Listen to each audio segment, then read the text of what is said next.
Well, hey there, and welcome to Grace Church. We are so glad you're joining us.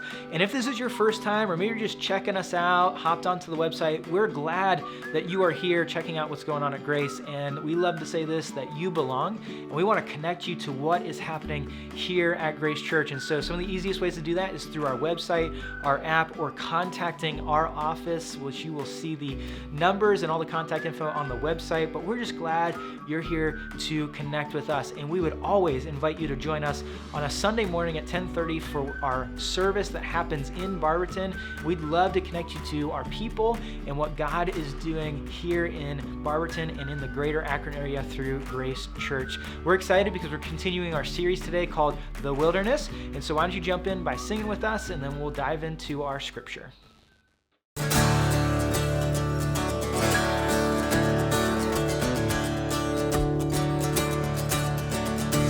I was buried beneath my shame. Who could carry that kind of weight? It was my tomb till I met you. I was breathing but not alive. All my failures I tried to hide. It was my turn till I met you. You called my name and I ran out of that grave, out of the darkness into your glorious day. You called my name and I ran out of that grave, out of the darkness into your glorious day.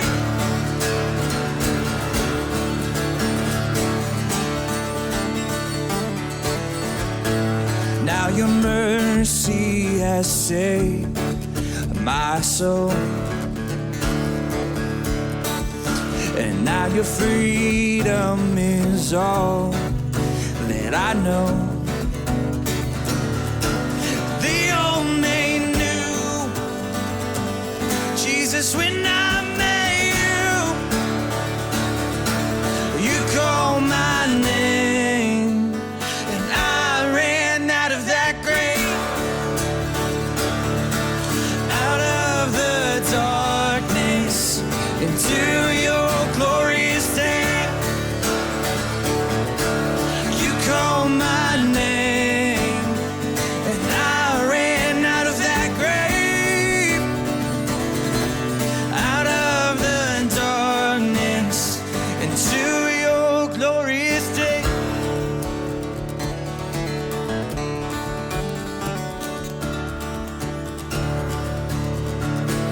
I needed rescue, my sin was heavy, but chains break at the weight of your glory. And I needed shelter, I was an orphan, now you call me a citizen of heaven.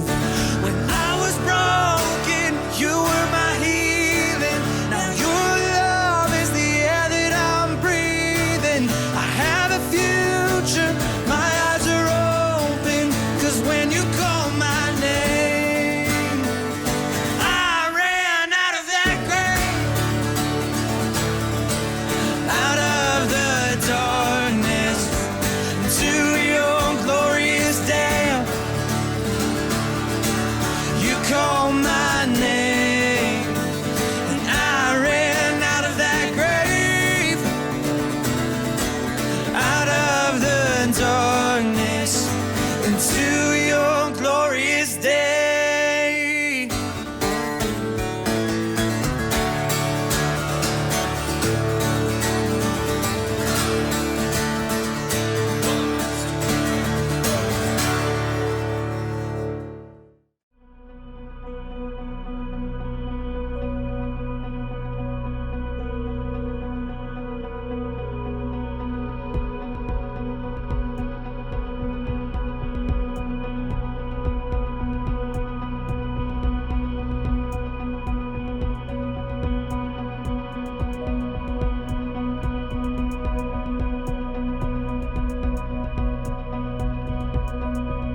Hey there, and like I said, we are so glad you're here to join us. We're in week 2 of our series called The Wilderness, and as we jump into the series, the question that we'll just continue to ask is this: are you in the wilderness?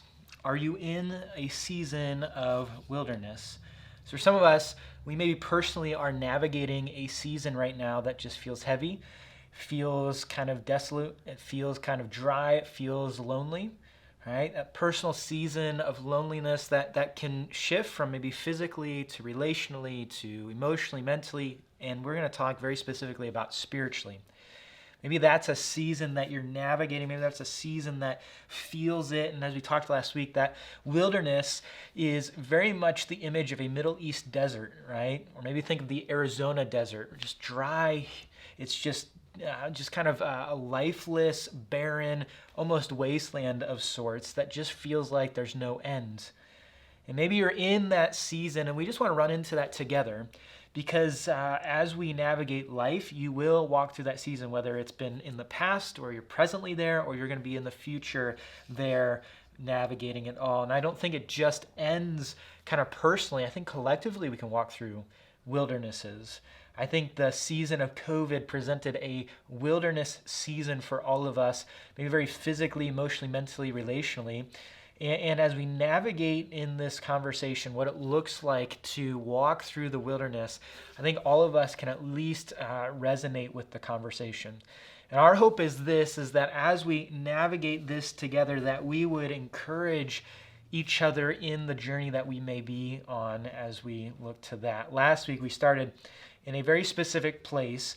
We started at kind of the mountaintop experience. We said this, that the wilderness always follows the mountaintop, or most times will follow a mountaintop experience, right? I think about myself when I would go off to the youth conference, right? It's a mountaintop experience where I hear a lot about God, hear from God, am in community a lot, have that experience, and then 2 weeks later, I feel like I'm in a wilderness at football practice, that it just doesn't feel like it correlates, or where am I at, or how do I do this? It feels dry, right? And what we said is this: what's stated at the mountaintop will be put into question in the wilderness. What's stated at the mountaintop will be put into question in the wilderness. When you're in the wilderness, what will be questioned most is the things, the truths, the power stated on the mountaintop. And the reality is that when we walk through wilderness, we will be put to question. We will be put to testing. There will be things happening. There will be things that take place that ultimately what we're going to look at today has purpose behind it. And yet it can feel very, very distant from that. I remember when I was going into 9th grade, I was 8th grade year going into 9th grade. And I remember my parents coming to me and saying, we're thinking about moving, right? We're thinking about moving to Ohio, right? Dad got a job offer at a church in Ohio, and we're processing that. We're thinking through that. What would that look like? And they invited me into that conversation. I remember thinking to myself, what in the world are we doing, right? What in the world are we doing? There was a little bit of excitement or fascination about something new, but a lot of me was like, why are we processing this? Because at that point, 8th grade year, right? It's kind of a monumental year. I had my friends all set. Football was going well. Church friends were going well. Church youth group was growing. There were some really neat things happening inside of that arena. And I remember thinking to myself, why would we move? And God led us there. God led us there. And I remember us moving, and I slept the entire way from Indiana to Ohio. I don't know if it was just kind of like I was trying to deal with all of the change, and I was like, I'll just sleep it off, right? But I slept all the way to Ohio, and I remember the first probably 6 months. First 6 months felt like a wilderness, like a relational, emotional, and even physical wilderness that I had not quite experienced before that. I remember leaving all family, friends, and I just remember coming here and thinking, who will I have around me? I remember even not jumping into experiences because I just didn't want to connect or didn't know how to or didn't know why I would want to do that. I remember wondering oftentimes, what in the world is the purpose of this? What was the purpose of us moving? What is the purpose of this season, right? How in the world does this even bring about anything good, right? I remember thinking that 6 months in and throughout that process, and maybe that's where you're at, is you're in a season of wilderness, and what you are asking is, what is the purpose of the wilderness? Because I'm in this season and we're navigating it, and yeah, we're going to talk about Jesus in the wilderness, and we're talking about the wilderness, but what is the purpose, Joel? What is the purpose of navigating this? What is the purpose in it? Why should I keep going for some of us? Maybe we've been in it for 2 weeks, 6 weeks, or 6 months, or maybe you've been in it for years. You're just trying to navigate all that's going on. And so today, we're going to look at what is the purpose.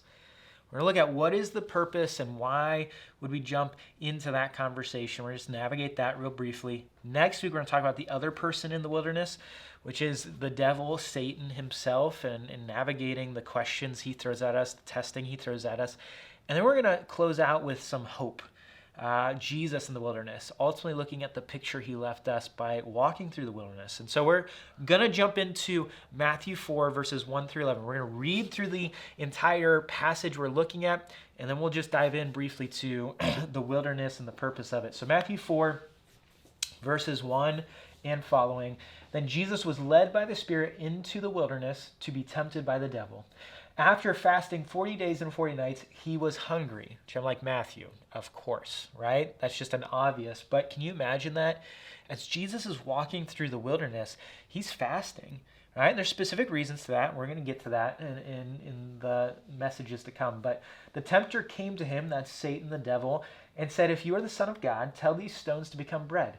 Jesus answered, "It is written, man shall not live on bread alone, but on every word that comes from the mouth of God." He continues, "Then the devil took him to the holy city and had him stand on the highest point of the temple.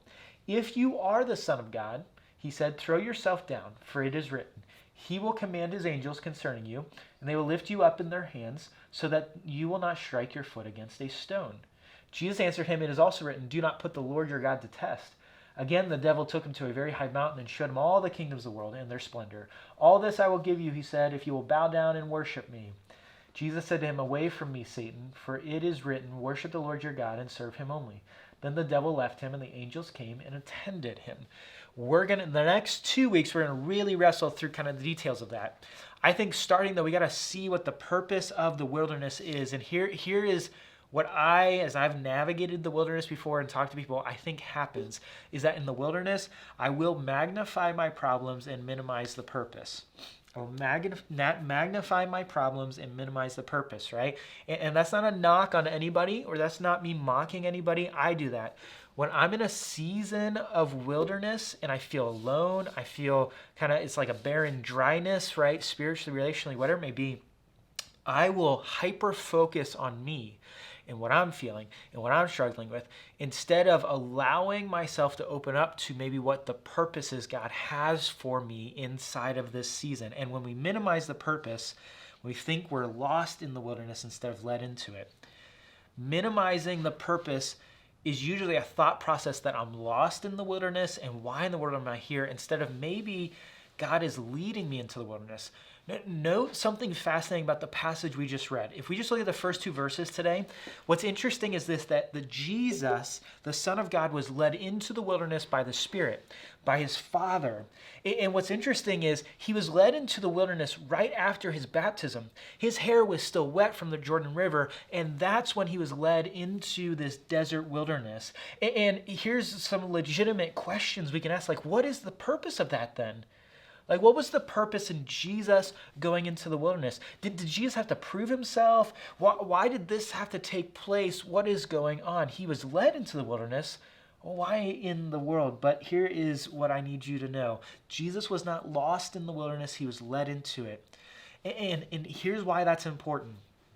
Because there's a comfort to knowing that there is a purpose in the wilderness and coming out, navigating it and coming out of it. There's a purpose attached to it, right? And we'll see that inside of Jesus' story. We'll see what happens when he comes out of the wilderness. But you might be there right now, and what you've been focusing on is the problems inside of it. Like, I feel lost, I feel dry, I feel it's barren, it feels lonely. And yes, those are legitimate feelings, and I'm not saying to dismiss that. But oftentimes when we magnify that, it minimizes us kind of leaning into God uniquely to focus on the purpose. And maybe there's things that God wants to reveal inside of us. And what we see in this purpose, ultimately in Jesus navigating it, is that Jesus in the wilderness is hope for us. because Jesus identifies with us in the wilderness. That's what Hebrews 4:15. We do not have a high priest who's unable to empathize with our weakness, but we have one who's been tempted in every way, just as we are, yet he did not sin. Jesus entered in for us. He ran into the wilderness for us. He ran in ultimately to identify the purpose for us and give us hope in the midst of our wildernesses. He didn't have to prove anything to the Father. He didn't have to prove anything to the Spirit. But in doing so, he proved to us who he is and what he's all about and what he's done for us. Jesus is tempted in every way by Satan, which, by the way, Satan's not an equal to Jesus. Right? He's not an equal to Jesus, but he was tempted by Satan. And what we see happen is Jesus just puts his full dependence in the Father, and that shows us we can trust him, and it shows us he maintained perfection, and it shows us that he is the Son of God, and it shows us that what he did on the cross and resurrection is hope for us because of what he navigated in the wilderness. And my question this morning is this: what if God has led you into this season of the wilderness, and in that there will be purpose throughout that experience? And what if we walked in today and just briefly looked at maybe some purposes for you in the wilderness? Because here's what I know. When I moved in 9th grade, when I moved from Indiana to Ohio, that first 6 months felt like a severe wilderness, and I couldn't figure out the purpose of doing that. But what if my dad had purpose in us moving to Ohio, and he knew more than I knew, and in that move, he knew that ultimately it would be for our better? And what if God right now has led you into a season of wilderness, or will lead you in the season of wilderness, because he knows that coming out, it is for your better, and it is for your heart, and it is for your life, and better for the sake of it. And so this is what I want us to lean in today, is that the wilderness, the purpose of it, the main purpose is it will reveal and refine my heart. Right? This is the purpose of the wilderness. It will reveal, refine our heart. God is not leading us into the wilderness to mock us, shame us, or guilt us in anything. He wants our heart. And there are seasons that we need to navigate or will navigate that will refine it and reveal and refine it more than others. Mark 7, this is what Mark writes in verse 20 through 23 of Mark 7. I thought it was fascinating. I was reading it this week. He went on, this is Jesus talking, what comes out of a person is what defiles them. For it is from within, out of a person's heart, that evil thoughts come: sexual immorality, theft, murder, adultery, greed, malice, deceit, lewdness, envy, slander, arrogance, and folly. All these evils come from inside and defile a person. Here's the reality. You and I, our heart, right, is the thing that needs to be transformed. It's from inside that evil comes out, right? I'm not just a good person. Like, there is evil inside of my heart. Sin lands in there. And so there needs to be a heart transformation. And our heart is the thing that God desires too, right? Our heart is the thing he desires and he wants. And we'll experience things on the mountaintop that will influence our heart. But I guarantee this, that transformation will best happen in the wilderness. Transformation of the heart and of our lives being connected to Jesus more and more will happen best in the wilderness, and there is a purpose to that. And so in the wilderness, how does he reveal and refine our heart? Well, first is this: the wilderness calls my bluff as a disciple. And I stole this from one of our other campus pastors, and we talked about this a lot during the COVID season, which I'll get to. But the question here is this: who or what am I following? That's what the wilderness will reveal inside of that season that you're navigating. The wilderness will reveal your true self. And the wilderness will expose what your heart is truly following, or who it's truly following, right? At the mountaintop, it's easy to say I'm following Jesus, to say I'm a disciple of Jesus, to say my life is aligning to Jesus, because that's what maybe everybody else is saying, or that's what it feels good in that moment. But in the wilderness, it'll be put to question, and it will be revealed. Your true self will be revealed. Your heart will be revealed. Eleanor Roosevelt, she said this. I think it's a fascinating illustration. She said, a person is like a tea bag. You can't tell how strong they are until you put them in hot water, right? It's just a fascinating way to illustrate that. You don't truly know who they are until hot water starts to kind of bubble up inside of their life. And here's how I would see it, right? Hot water, wilderness seasons, hard situations, testing seasons will expose the flavor of your heart. It will expose what kind of tea you have going on in your heart, to her, quotes, right? And the wilderness will do that in ways that the mountaintop won't. When there is heat underneath of your life, it will show its true colors in your heart and how you play that out. And we all know that that is true. There's something to that. And I think that, interesting enough, we talk about this individually, and like I said, as we navigated the COVID season as a church, that was just very evident.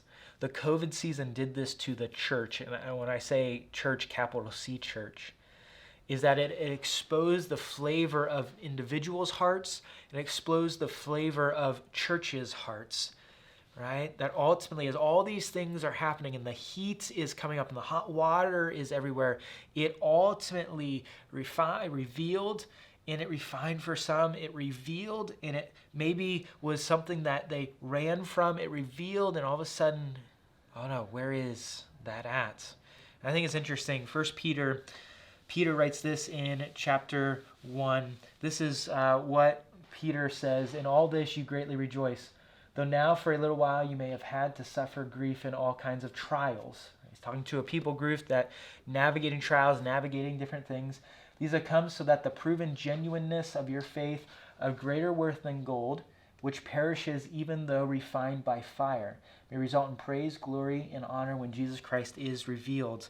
When you are in hot water, there will be refining, right? When you are underneath of the heat per se, there will be a refining that takes place. And what the wilderness will do is it will lead us into not only reveal what is true about ourselves, but it also will refine. It calls our bluff. It calls us out on who or what we're actually following when the hot water gets turned up. And I think the wilderness does this for most because this season of the wilderness does what most seasons cannot do. And I asked the question myself, why?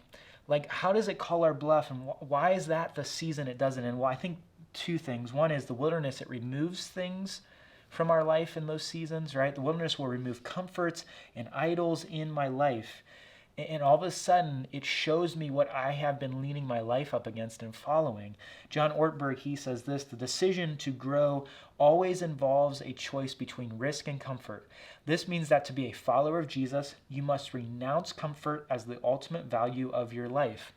Right? When comfort is pulled away from me, idols are pulled away from me, right? It leaves me to decide, do I run after that or do I run after Jesus? And in the wilderness, things are removed very distinctly. But also the wilderness, it isolates us. You know this to be true.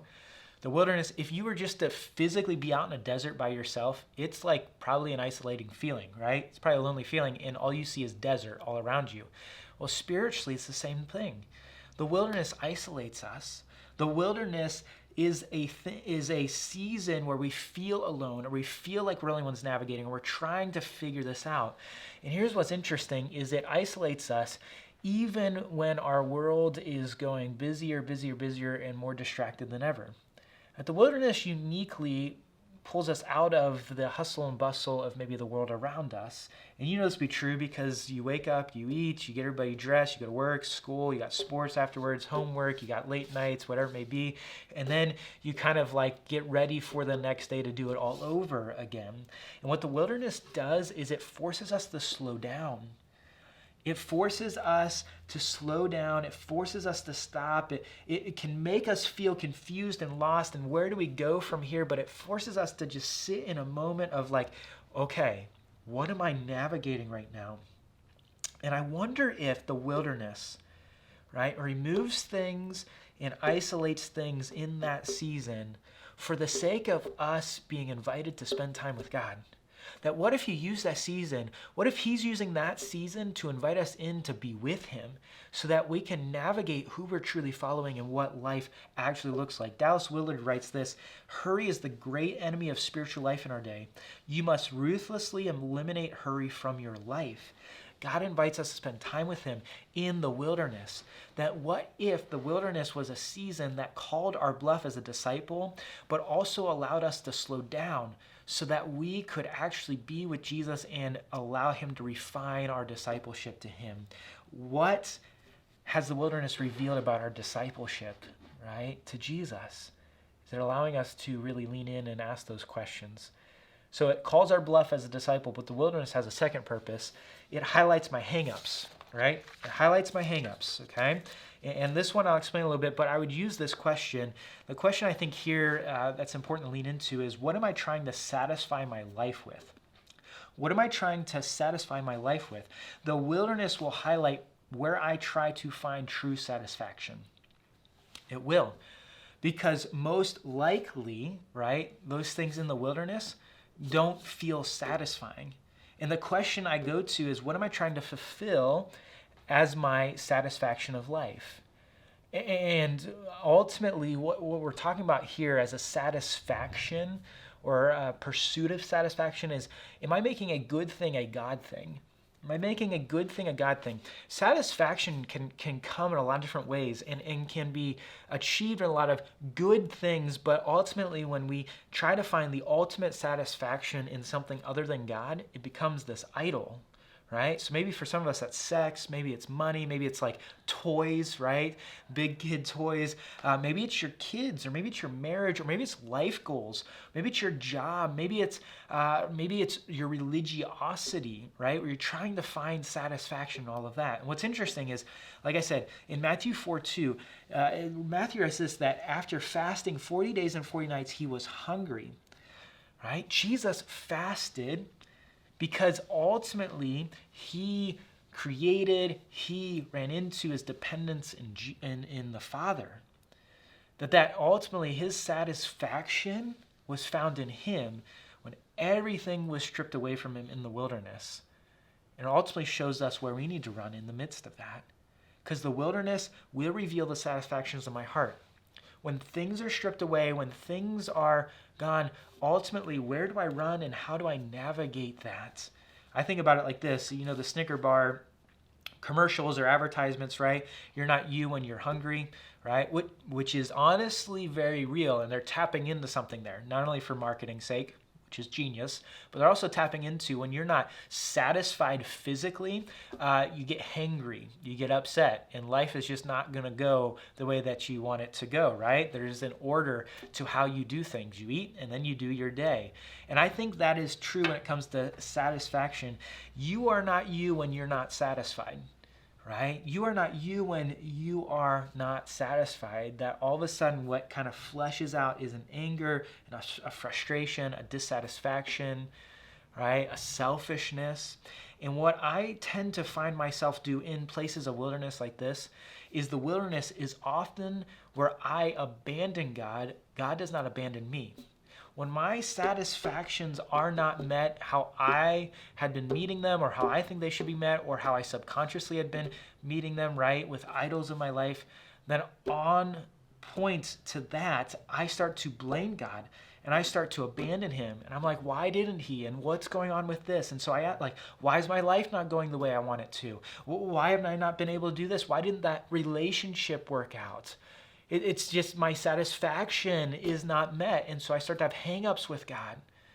So I'm like, ultimately, it reveals what my heart has been asking the whole time or been chasing after, right? Why didn't that happen? Why didn't that take place?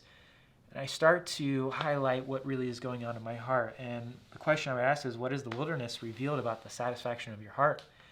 Is it in Jesus, or is it in all these other good things that we've made God things?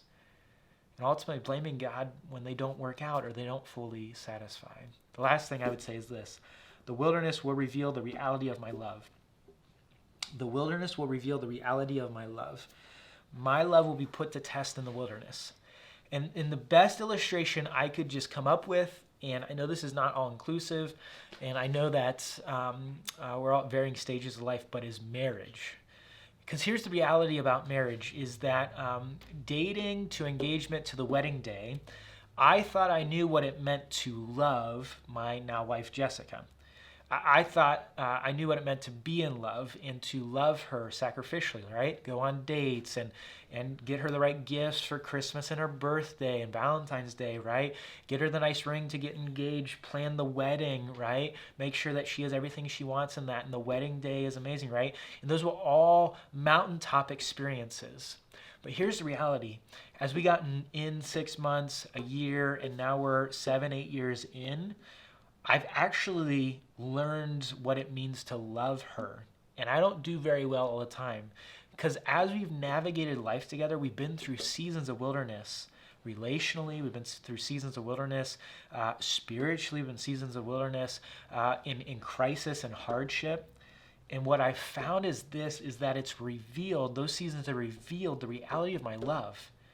That the mountaintop doesn't really tell me much about my love for her. Because everything's going well and everything's real cheerful and everybody's really excited, and it's easy to love because it's about me most of the time, or my life is going well simultaneously. But when life isn't going well, when I feel lost and I feel like I'm struggling, my love is put into question and is revealed for what it actually is. Is it a shallow love, a selfish love, or is it a sacrificial love? Right? Is it a shallow love or a sacrificial love? And it reveals the depth of my heart. And what I would say is this: when the wilderness strikes, do I run into loving others or run away from it and try to make sure I'm loving myself, per se? John 13:34-35, this is what Jesus says: "A new command I give you, love one another as I have loved you." So you must love one another. By this everyone will know you're my disciples, if you love one another. And Jesus says that right before he goes to the cross. And ultimately, Jesus was on a mission, had a plan to take our sins from us, a mission to ultimately lay down his life for each and every one of us. And here's the reality, is that he's telling us that he is about to go do this, and that we're going to need to love like him. That to be a disciple of his, it looks like loving, like laying down our life, no matter what the season is. And the wilderness will ultimately reveal how we love.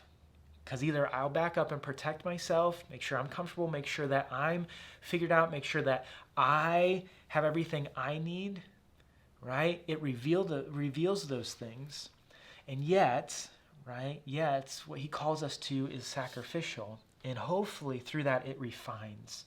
So what is the purpose? Well, it reveals my heart to refine my purpose as a follower of Christ. I think it's important. It will reveal my heart to refine my purpose. And we see in Luke 4, which is a parallel passage to Matthew 4, same passage about the wilderness. This comes right after. Luke writes this right after the wilderness passage. He says that Jesus returned to Galilee in the power of the Spirit, right after the wilderness. And the news about him spread through the whole countryside. He was teaching in their synagogues, and everyone praised him. What happened right after the wilderness for Jesus is he was filled with the power of the Spirit to go and do ministry. This is the passage right after the baptism wilderness moments where his ministry really started and took off. Really where he launched into his full-time ministry. And here's what I believe. The purpose of the wilderness is to reveal my heart and refine for the sake of my purpose. And you want to know what our purpose is go and make disciples. Is to go and reach those who don't know Jesus. To go and love as his disciples. And as you exit the season of wilderness, you'll begin to see the power of God working through you. And here's how it will look. I'm not saying specifically you're going to go start working here, you're going to go start doing this here. If you allow God to lead you and you focus on the purpose that this season potentially has for you, he will refine you to look more like Jesus. Grace and truth, compassion and conviction, and ultimately lead you into the purpose he has for your life, is wherever your setting, environment is at, to make disciples and make Jesus make sense, right? And not for the sake of becoming a better version of yourself, but ultimately to be a better follower of him. So I ask these questions. Are you in the wilderness?